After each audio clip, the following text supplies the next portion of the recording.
Good morning students. ఈరోజు మనం చెప్పుకునే topic post harvesting technology. Agriculture మనం క్లాస్లో తీసుకున్నాం కదా, దాంట్లో థర్డ్ వెబ్ పోస్ట్ హార్వెస్టింగ్ టెక్నాలజీలో సెకండ్ యూనిట్లో ఒక టాపిక్ని చెప్పుకుంటున్నాం. మనం పోస్ట్ హార్వెస్టింగ్ టెక్నాలజీ అంటే ఏంటంటే, చేపలు మనకి తయారైపోయిన తర్వాత చెరువులో వాటిని ఎలా అమ్ముకోవాలి, వాటిని వాణిజ్యంగా మంచి మనీ ఎర్న్ చేయాలి అంటే, ముఖ్యంగా మనం ఏవైతే పండించామో ఆ చేపల్ని ఏం చేయాలి, ఫస్ట్ ప్రిజర్వ్ చేయాలి కదా. చేపల యొక్క ఉపయోగాన్ని, వాటిలో ఉండే మాంసకృతుల గురించి అండ్ దాని నుంచి వచ్చే బెనిఫిట్స్ గురించి లాస్ట్ ప్రీవియస్ క్లాసెస్లో మనం మాట్లాడుకోవడం జరిగింది కదా. అంటే ఏంటి, చేపల్లో మంచి మాంసకృతులు ఉంటాయని, త్వరగా జీర్ణమయ్యే విటమిన్స్ అవి ఉంటాయి. సో ఇవి హ్యూమన్స్ యొక్క డెవలప్మెంట్ అంటే బాడీ డెవలప్మెంట్కి చాలా యూజ్ అవుతాయని మనం మాట్లాడుకున్నాం. అండ్ మన యొక్క ప్రస్తుత జనాభాకి ఆహారం కూడా బాగా ఉత్పత్తి చేయాలంటే ఏం చేయాలి, మనము బోలెడన్ని పాండ్స్ వేసి వాటిల్లో మాంసకృతులు కలిగిన ఇలాంటి చేపలని, రొయ్యల్ని పెంచుతూ వాటి ద్వారా ఆహారపు కొరతని తగ్గించాలని ప్రయత్నిస్తున్నాం. ఇదే కదా నేనేమో సరే, వీటిని మొట్టమొదటిగా మనం ప్రిజర్వ్ చేసి వాణిజ్యంగా వాటిని ఏం చేయాలి, ఎక్కడ కావాలంటే ఎక్కడ నెసెసిటీ ఎక్కువ ఉంటే, లేకపోతే ఎవరు కొనుగోలు చేస్తే అక్కడికి మనం వీటిని పంపిస్తూ ఉండాలి. స్వదేశీ విపణి అయినా లేకపోతే విదేశీ విపణి అయినా. అంటే ఏంటంటే, మనం ఫారిన్ కంట్రీస్కి వీటిని ఎగుమతి చేసిన, లేకపోతే మన ప్రదేశాలు మన చుట్టూ ఉన్న ప్లేసెస్కి వాటిని రవాణా చేయాలనుకున్నా కూడా మొట్టమొదటిగా వాటిని ఏం చేయాలి, అంత దూరం వెళ్ళే వరకు వాటిని నిల్వ ఉంచే ప్రక్రియను మనం చేయాలి కదా. సరే, ఫస్ట్ మనం పాటించాల్సిన జాగ్రత్తలు ఏంటి, చేపలని చెరువు నుంచి తీసిన వెంటనే ఫస్ట్ ఎప్పుడు చెప్పుకునే కొన్ని ప్రికాషన్స్ చెప్పుకుని next we are going to topic. తీసుకోవాల్సిన జాగ్రత్తలు ఏంటి అంటే, అందులో జస్ట్ 4 పాయింట్స్ ఉన్నాయి. Will be talking about that. First వాటిని శుభ్రమైన పరిశుభ్రమైన ప్రాంతంలో వాటిని మొట్టమొదటిగా మనము క్లీన్ చేయాలి. సూక్ష్మజీవులు రాకుండా చేసే మొట్టమొదటి పద్ధతి అదే. అంటే ఏంటి, ఏదైనా ఒక మంచి ప్లేస్లో వాటిని పెట్టి వాటిని క్లీన్ చేస్తే కనుక త్వరగా వాటిపై బ్యాక్టీరియా అనేది ఎఫెక్ట్ చేయదు, తద్వారా అవి ఎక్కువ కాలం మనకి ప్రిజర్వ్ చేయబడతాయి. రెండోటి, మంచి నీటితో వాటిని కడగాలి. ఎందుకు అంటే, దానిపైన ఉన్న శ్లేష్మం పొర, బ్యాక్టీరియా అనేది, ఇసుకరేణువులు అనేవి తొలగిపోవడం కోసం. థర్డ్ వన్, దాని లోపల ఉన్న అంతరంగ అవయవాలన్నింటినీ తీసివేయాలి. ఫోర్త్ వన్, దాన్ని హిమపు పొరలలో అంటే ఐస్ లేయర్స్ మధ్యన వాటిని ప్రిజర్వ్ చేసినట్లయితే మనం నెక్స్ట్ ఏం చేయాలనుకున్నా, వాటిని ఏదైనా ప్లేస్కి ట్రాన్స్ఫర్ చేయాలనుకున్నా, లేకపోతే వేరే విధంగా వాటిని ఏమైనా ఎక్కువ కాలం నిల్వ ఉంచాలనుకున్నా కూడా మనకి పాసిబిలిటీగా ఉంటుంది. ఫస్ట్ తీసుకోవాల్సిన 4 స్టెప్స్ కూడా మనం చాలా జాగ్రత్తగా తీసుకోవాల్సి ఉంటుంది. సరే, ఇంట్రొడక్షన్ అయిపోయింది కదా. టాపిక్ ఓకే, ఏంటో టాపిక్ అంటే కనుక చూస్తే ఫస్ట్ దీంట్లో మనకి 5 పాయింట్స్ ఉన్నాయి. వాట్ ఆర్ దట్ అంటే కనుక, ట్రెడిషనల్గా ఎలా ప్రిజర్వ్ చేయాలి అంటే సాంప్రదాయ పద్ధతులు. ఇప్పటి వరకు మనం కెమికల్స్ ద్వారా అలా మాట్లాడుకుంటూ వచ్చాం కదా, వాటిని ఎలా ప్రిజర్వ్ చేయాలి అంటే నిల్వ చేయాలి అనే వాటిలో ఇప్పుడు మనం సాంప్రదాయ పద్ధతులు మాట్లాడుకుంటున్నాం అనమాట. ఏంటో సాంప్రదాయ పద్ధతులు, ఫస్ట్ ఆఫ్ ఆల్ చూద్దాం. చూడండి, ఎండబెట్టే పద్ధతి అంటే డ్రైయింగ్ ఎలా చేస్తాము. చేపలని ఎండబెట్టడం ద్వారా కూడా ప్రిజర్వ్ చేయొచ్చు. ఆ ఎండబెట్టే పద్ధతి అనేది ఒక రకంగా ఉండదు, తర్వాత దాంట్లో శాఖలుగా అంటే బ్రాంచెస్ వైజ్ ఇంకా డీప్గా వెళ్తే మనకి ఇంకా కొన్ని విధానాలు తెలుస్తూ ఉంటాయి అన్నమాట. తర్వాత లవణీకరణ అంటే ఏంటంటే సాల్ట్తో దాన్ని ఎలా ప్రిజర్వ్ చేస్తాము, దాంట్లో కూడా కొన్ని కోణాలు కనిపిస్తే ఆ యాంగిల్స్ని కూడా మనం చూద్దాం.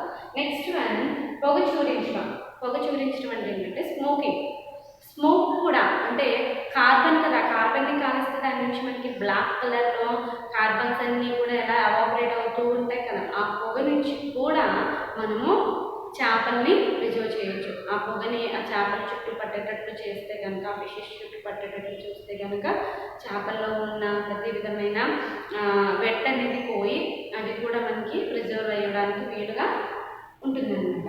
నెక్స్ట్, వాటిని పిక్లింగ్ చేయడం.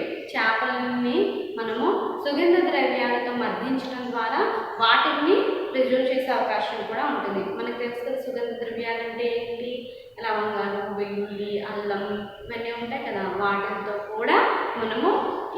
వీటి యొక్క ఫ్లెష్ని అంటే వీటి యొక్క మాంసకృతుల్ని జాగ్రత్త పరచవచ్చు అని చెప్తున్నాను అనమాట.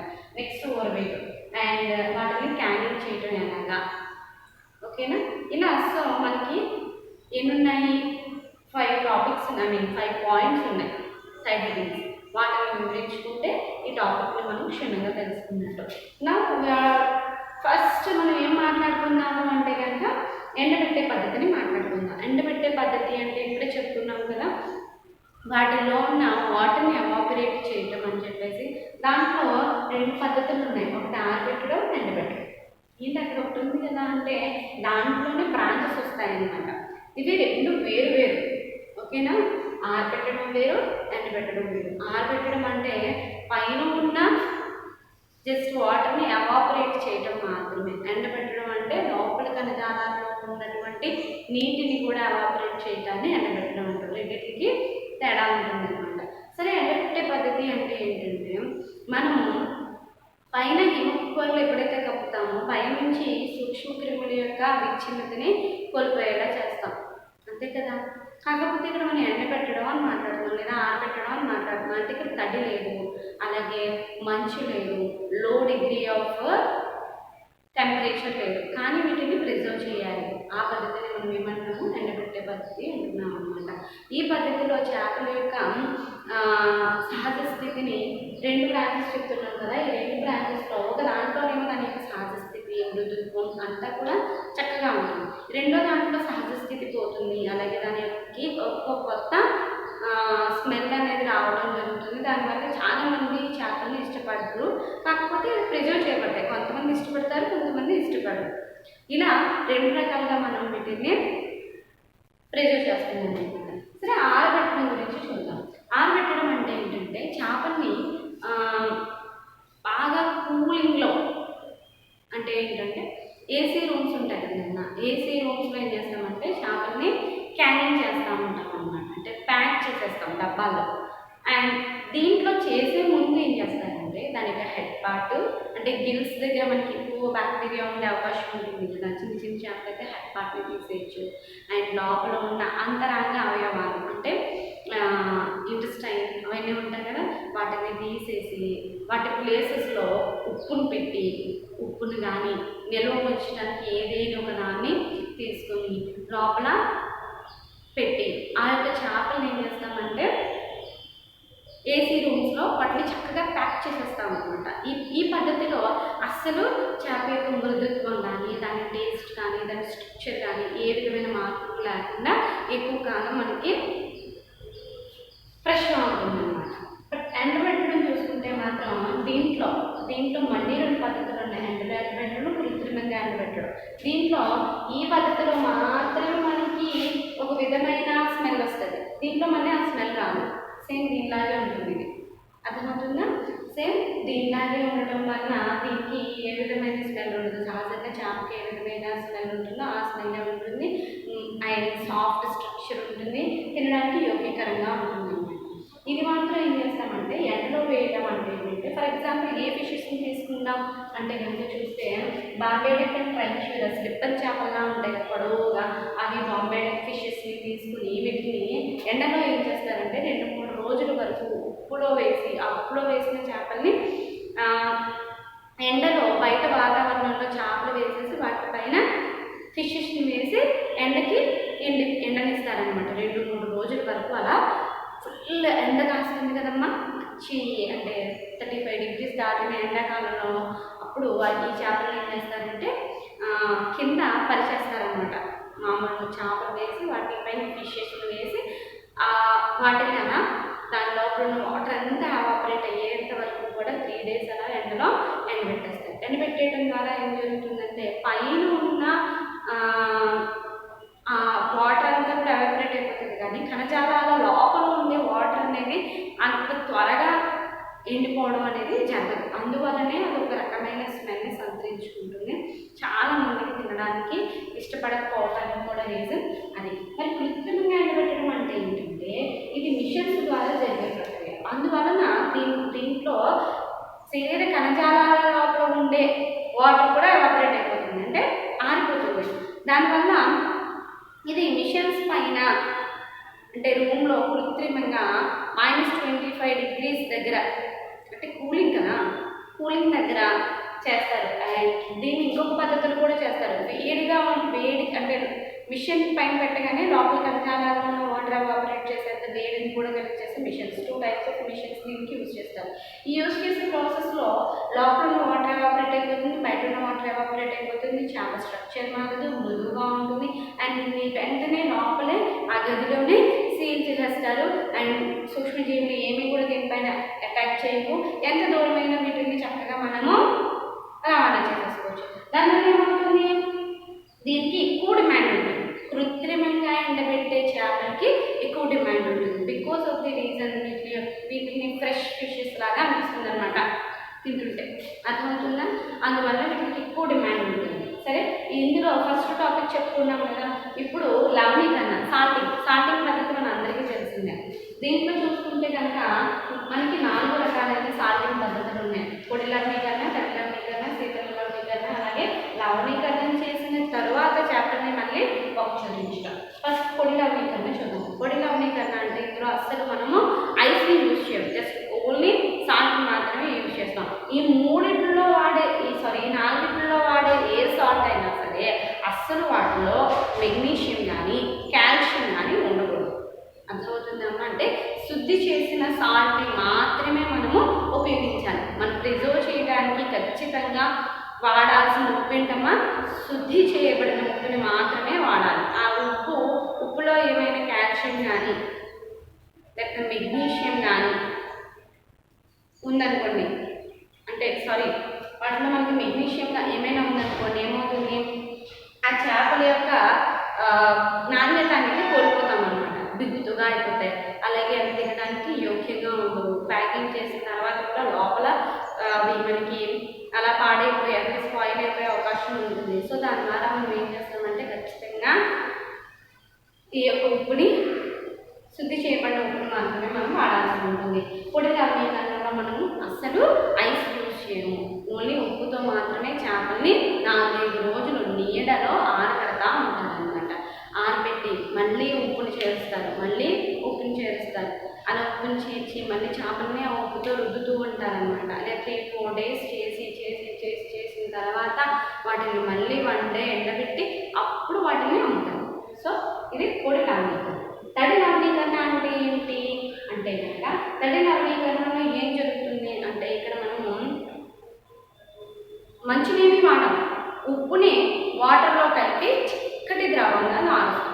చిక్కటి ద్రవంగా ఎప్పుడైతే మారుస్తామో దాన్ని ఈ బాడీలోకి పంపిస్తామో, అంటే చేపల యొక్క బాడీలోకి పంపిస్తామో, చేపల యొక్క బాడీలోకి ఎప్పుడైతే ఈ బ్రెయిన్ అంటాం అనమాట, వాటర్లో ఎక్కువ సాల్ట్ కలిపిస్తే ఆ ద్రావణాన్ని బ్రెయిన్ ద్రావణం అంటాం. ఆ బ్రెయిన్ ద్రావణంలో చేపలు వేసేసిన తర్వాత చేపల యొక్క బాడీలో ఉండే కణాలలో ఈ జీవద్రవ్యంకి గాఢతకి 25% అనేది ఎక్కువైపోతుంది. అప్పుడు దీని లోపల డీహైడ్రేషన్ జరుగుతుంది. డీహైడ్రేషన్ ఎప్పుడైతే జరుగుతుందో లోపల సూక్ష్మజీవుల యొక్క విచ్ఛిన్నత అనేది ఆగిపోతుంది. తద్వారా చేపలకి ప్రిజర్వ్డ్గా ఉంటాయి. ఇలా 3-4 days ఆ బ్రెయిన్ వాటర్లో పెట్టేసిన చేపల్ని బయటకు తీసి మళ్ళీ ఎండలో ఎండబెట్టి అప్పుడు అమ్ముతారు. దాన్ని తడి లవణీకరణ అంటారు. శీతల లవణీకరణ అంటే ఇక్కడ మనము మంచుని వాడతాం. శీతల అంటే మంచుని, ఉప్పుని, చేపలు, ఈ 3 వాడుతూ మనము లవణీకరణ చేయడాన్ని శీతల లవణీకరణ అంటారనమాట. ఉప్పు, మంచు కలిపి చేపల యొక్క బాడీలోకి పంపిస్తాం. ఇలా పంపించే ముందు అన్నింటిలో ప్రతి దాంట్లో కూడా హెడ్ని అలాగే లోపల అంతరంగ అవయవాన్ని తొలగించాలి. ఎప్పుడైతే అలా తొలగిస్తామో మనం చాలా వరకు కూడా చేపని సేవ్ చేసిన వాళ్ళం అవుతాం అనమాట. సో అలా వీటిని 4-5 రోజుల వరకు హిమపు పొరల్లో అలాగే ఉప్పు మరియు మంచు పొరల్లో వాటిని 1 by 1 రాస్తూ ఉంటే అవి మనకి ఎక్కువ కాలం ఏమవుతాయమ్మా, నిల్వ చేయబడతాయి. ఇది కూడా మనకి మోస్ట్ ఎక్కువ ప్రాచుర్యంలో ఉన్న పద్ధతి అని చెప్పుకోవచ్చు. లవణీకరణ చెందబడిన చేపలను పొగ చేయించడం అంటే కనుక ఈ 3 ప్రక్రియలు ఏదో ఒకటి జరిపిస్తాం కదా, ఇది కానీ ఏదో ఒకటి చేస్తాం.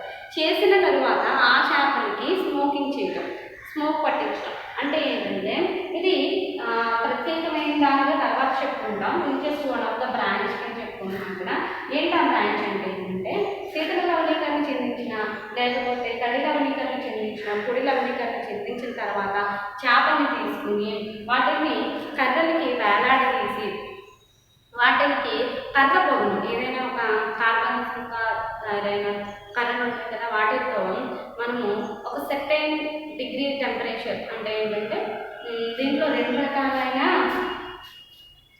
మనకి పొగ చీలించడంలో 2 రకాలు ఉంటాయి. అంటే కోల్డ్ స్మోకింగ్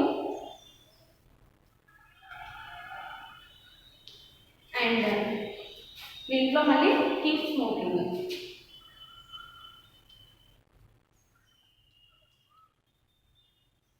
ఈ రెండింటిని చూసుకుంటే కనుక కోల్డ్ స్మోకింగ్ అంటే ఏంటంటే 30 degrees to 20 degrees మధ్యలో పొగని ఏర్పాటు చేసి చేపల పైకి పంపిస్తారనమాట. అలా పంపిస్తే చేపల లోపల ఉండే వాటర్ అనేది ఎవాపరేట్ అయ్యి ఒక స్మోక్ ఫ్లేవర్ని సంతరించుకుంటాయి.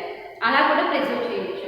హీట్ స్మోకింగ్ అంటే ఏంటంటే 130 degrees సెంటిగ్రేడ్ వరకు పొగ యొక్క వేడి ఉంటుంది అండ్ 100 ఆ మినిమం అంటే మ్యాక్సిమం మినిమం సెంటిగ్రేడ్స్ ఉష్ణోగ్రతలో పొగని ఏం చేస్తామంటే చేపల పైకి పంపిస్తూ ఉంటారు. అలా పంపించడం ద్వారా చేపల లోపల ఉండే లోపలి ఖనిజాలం వరకు కూడా వాటర్ ఎవాపరేట్ అయిపోయి ఆ యొక్క చేపల్లో ఉండేటువంటి సహజ వాసన కాకుండా ఈ స్మోక్ ఫ్లేవర్ అనేది వాటికి వెళ్తుంది. చాలామంది ఇష్టపడరు, కానీ కొంతమంది చాలా ఇష్టంగా తింటారు. 2 రకాలకు చెందిన వాళ్ళు ఉంటారు కాబట్టి ఈ టైప్ ఆఫ్ మనము ప్రిజర్వేషన్ చేసినప్పుడు ఈ చేపలు కూడా కొనుగోలు అవుతూ ఉంటాయి. దీన్ని ఇష్టపడే వాళ్ళు కూడా కొంతమంది ఉంటారు, వాళ్ళు వీటిని కొనుగోలు చేస్తూ ఉంటారు అనమాట. ఇలా లవణీకరణ చెందించబడిన చేపల్ని కూడా తర్వాత ఏం చేస్తారమ్మా స్మోకింగ్ చేస్తూ ఉంటారు అనమాట.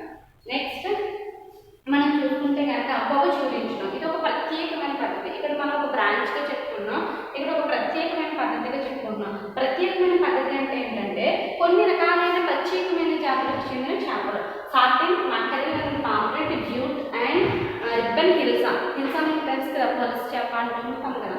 సో ఇలాంటి మంచి చేపలన్నింటినీ తీసుకొచ్చి చాలా చక్కగా వాటిని ఏం చేస్తారంటే ప్రత్యేకమైన పద్ధతిలో not to easy to that way మనం చెప్పుకుంటే కనుక ఆ వే అనేది కొంచెం ప్రొఫెషనల్గా ఉంటుంది అనమాట. వృత్తిరీత్యా చూసుకుంటే కనుక చాలా ప్రొఫెషనల్గా వాటిని ఒక రూమ్లో పెద్ద రూమ్ ఉంటుంది, ఆ రూమ్లో చేపలన్నింటినీ కూడా వేలాడేస్తూ ఉంటారు. మంచి జాతికి చెందిన చేపలన్నింటినీ వేలాడి తీసేసి వాటి లోపల ఉన్న అంతరంగాన్ని తీసివేసి పైన ఉన్న స్కిన్ పైన ఉన్న ఫ్లెష్ అన్ని వాటిన్నింటినీ క్లీన్ చేసేస్తారు. అండ్ సాల్ట్ పార్టికల్స్ కానీ ఏ విధమైన మైక్రోబ్స్ కానీ వాటి పైన లేకుండా ఫుల్ క్లీన్ చేస్తుంది. రూమ్ అంతా కూడా ఒక మంచి టెంపరేచర్లో పెట్టుకొని ఈ యొక్క ధూమీకరణ స్మోకింగ్ అనేది చేస్తూ ఉంటారనమాట. అది చేసేటప్పుడు దానికి సర్టైన్ డిగ్రీ అంటే ఏ స్పీషీస్కి ఎలా ఉండాలి అనేది కొన్ని కొలతలు ఉంటాయి. మ్యాక్సిమం 60 ఉండొచ్చు, 60 డిగ్రీ సెంటిగ్రేడ్ వరకు ఆ పొగని దానిపై ఆ చేపల పైకి అలా చాలాసేపటి వరకు వాటి పైకి పొగ వెళ్ళేటట్టు చూస్తూ ఉంటారనమాట.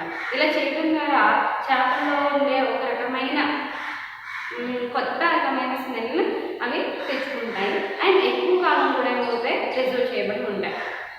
ఇది ప్రత్యేకంగా కొన్ని చేపలకి మాత్రమే చేసి వాటిని ఎక్స్పోర్ట్ చేయడానికి వీలుగా అండ్ ఎక్కువ కాలం నిల్వ ఉండడానికి వీలుగా చేసే పద్ధతి సరేనా. అండ్ చేప ఆవకాయ అంటే పిక్లింగ్. మనకి మనందరికీ తెలుసు వెజిటేబుల్స్ అనేవి మామూలుగా ఉంచితే కొంతకాలానికి ఫాస్ట్గా పాడైపోతాయి. అదే మన ఇంట్లో ఒక మామిడికాయని తీసుకొచ్చి ఆవకాయ పెట్టామనుకోండి, పాడవుతుందా? వాళ్ళందరికీ ఇండియాలో ది మోస్ట్ పీపుల్కి బాగా తెలిసిన విషయం పిక్లింగ్. అది పాడవకూడదు అనుకుంటే వెంటనే దాన్ని తీసుకొచ్చి ఏదో ఒక పచ్చళ్ళ పెట్టేస్తారు, అవును కదా. సో చేపలను కూడా చాలామంది ఇష్టపడే వాళ్ళు ఏం చేస్తారంటే వాటిని స్టోరేజ్ చేయాలి, మళ్ళా ఆహారం ఉత్పత్తి కాదు, సో ఇక్కడే మనం దీన్ని స్టోర్ చేసుకుని కొంతకాలం వరకు దీన్ని హ్యూమన్స్ అనేవాళ్ళు వినియోగించుకోవాలి అనుకుంటే కనుక పిక్లింగ్ చేసేస్తారు. చేసే పద్ధతిలో ఏం చేస్తారంటే కనుక చూస్తే ఈ పద్ధతిలో దాని శరీర అంతరంగాన్ని తొలగించేసి ఆ ప్లేసెస్లో చింతపండుతో అలాగే అల్లం, వెల్లుల్లి, సుగంధ ద్రవ్యాలు చెప్పాను కదా ఇందాక, వాటన్నిటితోనూ కారం అండ్ ఉప్పు, ఆయిల్ వీటితో ఒక మసాలా లాంటి మిశ్రమాన్ని తయారు చేసి ఈ యొక్క చేప యొక్క ముక్కల్ని పెద్ద పెద్ద పీసెస్ని ఏం చేస్తారంటే అందులో పెట్టేసి ఆ మిశ్రమాన్ని అన్నింటినీ కూడా ప్యాక్ చేసేస్తారు అనమాట. లోపలికి ఏ విధమైన ఏది కానీ అనకుండా ప్యాక్ చేసేస్తారు. చేసేసి దాన్ని అలా నిల్వ ఉంచుతూ ఉంటారనమాట. ప్రత్యేకమైన కూడా వాడుతుంటారు. గార్సినియా కంబోజియా అనే ఒక కాయ, ఒక ఫలం గుజ్జు కూడా దీన్ని నిలువ ఉంచడంలో చాలా బాగా యూజ్ అవుతుంది. ఆ యొక్క కాయ యొక్క గుజ్జులో కూడా ఈ యొక్క పీసెస్ని మెల్ట్ చేసేస్తారు. చేసేయడం వల్ల అవి ఎక్కువ కాలం నుంచి ప్రిజర్వ్ చేయబడుతూ ఉంటాయన్నమాట. నెక్స్ట్ ఓరవేయడం, ఇది మనందరికీ తెలుసు. క్యానింగ్ చేయించడం అంటే పిక్నిక్ పెట్టేటప్పుడు చాలా పచ్చళ్ళ పద్ధతుల్లో ఏం చేస్తారంటే సాల్ట్లో వేసేసి 3 days నుంచి వాటిని మళ్ళీ ఎండలో పెట్టి అలా కూడా పచ్చళ్ళు పెట్టేవాళ్ళు ఉంటారు మన దేశంలో. చాలా బాగా తెలిసిన పద్ధతి అది. సరే, ఇక్కడ చూసుకుంటే కనుక దీంట్లో ఏం చేస్తారంటే కనుక ఈ చేపల యొక్క ఉదర భాగాలలో కొంచెం ఉప్పుని, అలాగే గార్సినియా గంబోసియా అనే విత్తనాలు ఉంటాయి కదా, ఆ విత్తనాలని కూడా వీటి యొక్క పొట్టలో పెట్టి అప్పుడు వాటిని ప్యాక్ చేసి పెడుతూ ఉంటారు. ఎప్పుడైతే ఆ విత్తనాలని వీటి యొక్క కడుపులో పెడతారో అప్పుడు ఇవి నిల్వ ఉండే అవకాశం ఇంకా ఇంకా ఇంకా పెరిగిపోతుంది అనమాట. లోపల ఇంటెస్టైన్స్ ఉన్నాయనుకోండి, వాటిలోకి ఎంజైమ్స్ ద్వారా ఇవి త్వరగా పాడైపోతున్నాయని చెప్తున్నాం. గార్సినియా గంబోసియా విత్తనాలను ఎప్పుడైతే మనం వీటి లోపల ఇంట్రడ్యూస్ చేసామో, లేదా చింతపండు అయినా సరే వీటి యొక్క పొట్ట ఉదరంలో పెట్టేసి వీటిని పొరలుగా వేసేలో క్యానింగ్ చేసేస్తే కనుక చాలా కాలం మనకి నిల్వ ఉండే అవకాశాలు ఉంటాయన్నమాట. సో ఇలా ఈ పద్ధతులు ఇవన్నీ కూడా సాంప్రదాయమైన పద్ధతులు. వీటిల్లో ఇందులోనూ కెమికల్స్ వాడలేదు. ఒక్క వాడితే కనుక కెమికల్ అనే పదం వచ్చింది కాబట్టి చెప్తున్నాను. ఆ పదం కేవలం మనకు ధూమీకరణ అని చెప్పాను కదా, పొగ చూరించడం, ఇక్కడ చెప్పాను కదా స్మోకింగ్. ఆ స్మోకింగ్స్లో మాత్రము మంట పెట్టేటప్పుడు చెక్కలకి పెట్రోల్, కిరోసిన్ లాంటివి వాడకుండా ఫార్మాల్డిహైడ్, ఫార్మలిన్ లాంటివి యూజ్ చేసి పొగ చూరించామనుకోండి, మనకి చేపలు అనేవి ఎక్కువ కాలం మనకి నిల్వ ఉండే అవకాశాలు ఉంటాయి. ఎందుకంటే మనందరికీ తెలుసు, ఫార్మలిన్లో ఏదైనా ఒక జీవం వేసేస్తే అది చాలా కాలం వరకు మనకి పాడకుండా, అసలు దాని యొక్క శరీర భాగాలు అనేవి ఎలా ఉన్నాయో అలాగే ఎలా అయితే ఉంటాయో సేమ్ అలాగే ఉంటాయన్నమాట. సో అక్కడ మాత్రమే కెమికల్ యూజ్ చేస్తాం. మిగతా అంతా న్యాచురల్ ప్రొడక్ట్స్ అండ్ న్యాచురల్గా ఉప్పు, ఐస్, లేకపోతే చెప్పుకున్న విత్తనాలు, గార్సినియా కంబోజియా కానీ లేకపోతే ఇలాంటివన్నీ కూడా మనకి అన్నీ కూడా న్యాచురల్గా వచ్చేవి. సాంప్రదాయ పద్ధతుల్లో మనం ఎలా నిల్వ చేస్తాము అనేది ఈరోజు ఈ టాపిక్. నెక్స్ట్ మళ్ళీ మనం వేరే టాపిక్ వేరే క్లాస్లో చెప్తాం.